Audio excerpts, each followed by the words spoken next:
پھر دوسرے دن اور کاہن بھی ان کے ساتھ جا رہے ہیں, سب لوگ چل رہے ہیں, اور یرو کے جو لوگ ہیں وہ اوپر کھڑے ہو کے دیکھ رہے ہیں کہ بھئی یہ کیا ہے, نہ کوئی تلواریں ان کے پاس, نہ کوئی چیزیں, نہ کوئی اس طرح سے اسلحے کی نمائش کر رہے ہیں کہ ہمیں دکھا رہے ہیں کہ دیکھو ہمارے پاس کیسے کیسا ہتھیار ہے تمہارے خلاف. ہے بھی کچھ نہیں, اسلحہ بھی نہیں شو کر رہے, صرف چکر لگا رہے. اور 7ویں دن خدا نے کہا 7 چکر لگانے ہیں. میں نے اس کے اوپر بڑی تحقیق کرنے کی کوشش کی, دعا بھی کی کہ خداوند ہر روز ایک چکر, جس دن یرو نے گرنا ہے اس دن 7 چکر. خدا نے کہا میں انہوں تھکا دیتا ہے تاکہ یہ فخر نہ کر سکے کہ ہم نے اپنے زور سے یرو کو. 7 چکر جب آپ لگا کے آ جائیں گے ایک بڑے شہر کے, تو آپ کے پلے کیا رہ جائے گا؟ پسینوں پسین, برے حال, پٹھے کھینچے ہوئے. اور جب انہوں نے نعرہ مارا اس تھکاوٹ کے اندر, خدا نے قلعہ ٹھا دیا. آمین. خدا نے یہ بتایا کہ میں یشوع کے ساتھ ہوں, اور خدا کا فرشتہ یشوع کو ملا بھی تھا. اس محاذ سے پہلے اس نے آ کے اس کو پیغام بھی دیا, اس کی ملاقات ہوئی تھی.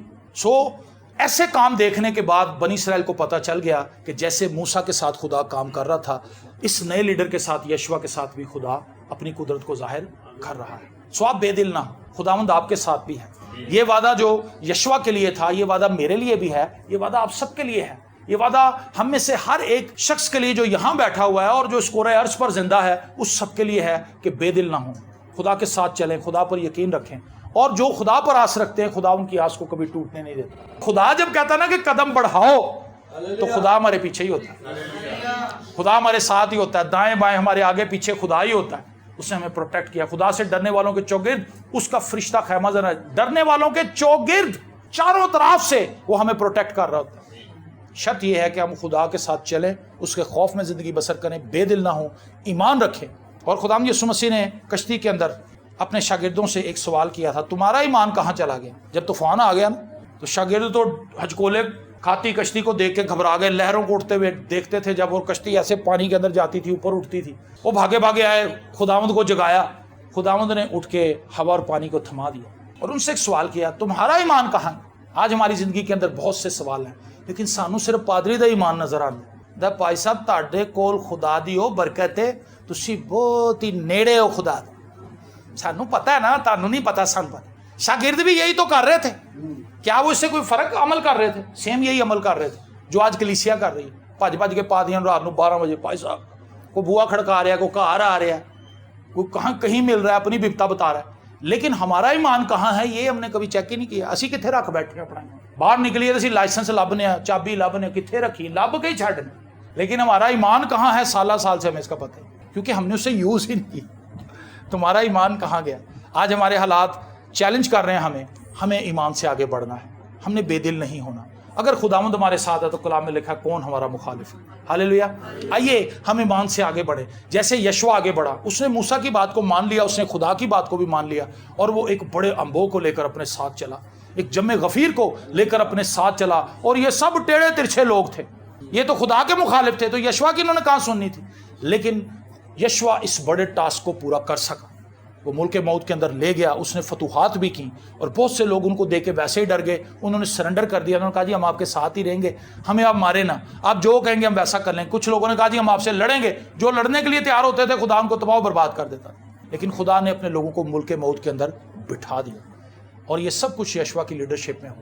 میرے عزیزو, خدا میرے لیے اور آپ کے لیے بڑے منصوبے رکھتا ہے. شرط یہ ہے کہ ہم بے دل نہ ہوں.